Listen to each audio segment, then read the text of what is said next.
He moved across America to be a high school teacher. He wanted to make a difference, and they were happy to have this ambitious young man. But he had a secret, a terrible secret. It was a depressed area, a land of little hope in this life, but a world of hope for the next. Modern ruins, these people's homes, dilapidated and derelict, were contrasted by the churches next door, pristine and painstakingly preserved. But this young teacher was no stranger to hardship. The students there are very rough, drug dealers and delinquents. He wanted something better for them. He wanted them to learn, and sacrificed his free time to tutor hopeless cases. And it was a thankless job, with long hours and little pay. Yet he was making a difference. He was a savior. But suddenly, his world changed. One of his students recognized him on the World Wide Web, on YouTube. This man, this teacher, went online and had the audacity to speak of the possibility that God didn't exist. He made videos about theology and atheism in the privacy of his home, separate from his class, and forced those videos upon nobody. And those videos were watched by nobody except those who chose of their own volition to watch them. And watch them they did. They were good videos filled with logic not easily dismissed by theists. He was always civil and enjoyed the discussions that he evoked.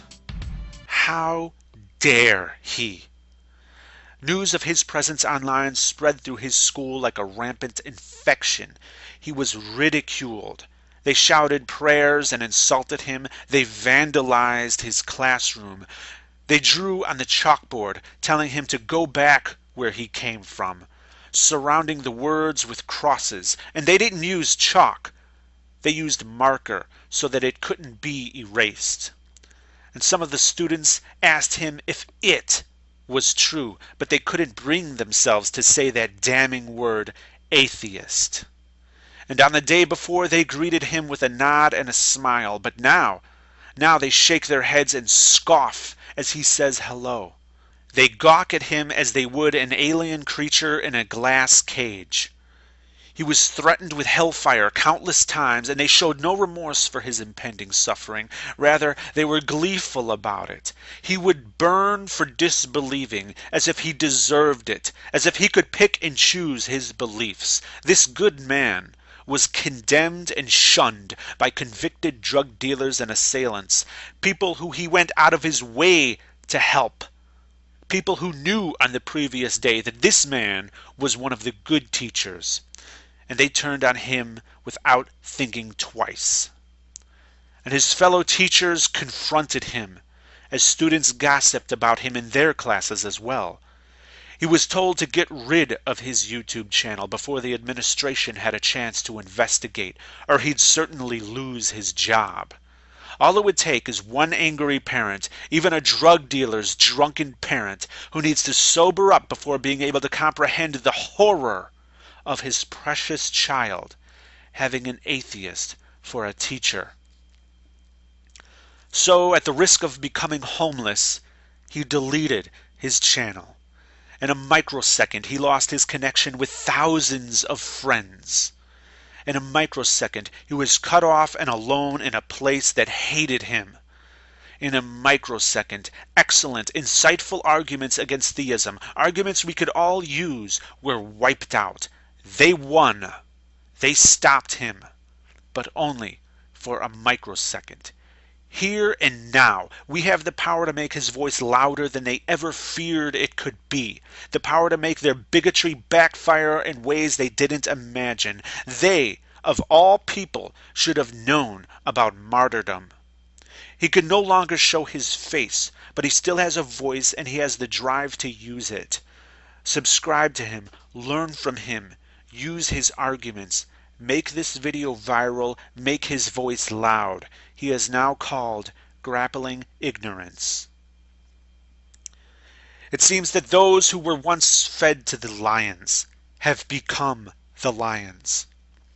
But no matter how much they cheat, no matter how much they stack the deck in their favor, they will never defeat us. even as we have the integrity to be fair. We're invincible because we have a weapon that no Christian could ever have. Because the moment they have it, they cease to be a Christian. That weapon is reality. Atheists are everywhere, and we are as ancient as the very first God ever proposed. You cannot recognize us. We are male and female, black and white, gay and straight. The only way we can even identify ourselves is through our free speech, and many Christians would take that from us.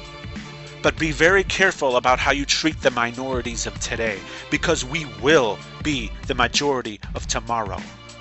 I fear that because of your deplorable treatment of others, the persecution your book says you will suffer will become a self-fulfilling prophecy. I don't want that to happen. And I pledge here and now to never discriminate against somebody because they're a Christian or a Muslim or a Jew or none of the above. And I want everyone listening to me to do the same. And many of those who are offended by the mere existence of non-believers are willing to throw away freedoms that they claim are God-given and paid for in full by the blood of Christian patriots. And they're willing to do that just to shut you up. Why? Well, for many, it's because their cherished beliefs cannot even withstand the most basic of honest scrutiny. And some fear hell, which is nothing more than an ancient system of control for societies that couldn't be properly policed. And some fear change, even when that change is for the better. And the rest, the ones who kiss God's ass, honestly believe that the omniscient, omnipotent, omnipresent creator of all things, the most powerful being that ever existed, needs them to come to his defense. That may seem outlandish, but it's not. Because for certain, you will never, ever see God fighting his own battles. These Christian apologists are full of intolerance and expecting us to swallow it, but I'm not allowing this. First they claim this is a Christian nation, and then proceed to try to merge their little doctrine into biased legislation, like we should give a damn about the God they praise, or their book of contradictions written back in the days. Some mythological, hypocritical bullshit that tends to distort shit, and then you wonder why we all ignore this. You're atheist to each and every other type of God. For all you know, the one you worshiping could be the fraud. Yeah, I know, we taking it out of context. That's what you would say next, like it's so fucking complex. Guess I'm an evil child of Satan, keep on mocking me. Average Americans do not want a theocracy, so keep your mysticism deep inside your mental prisons and let us grown-ups make our own decisions.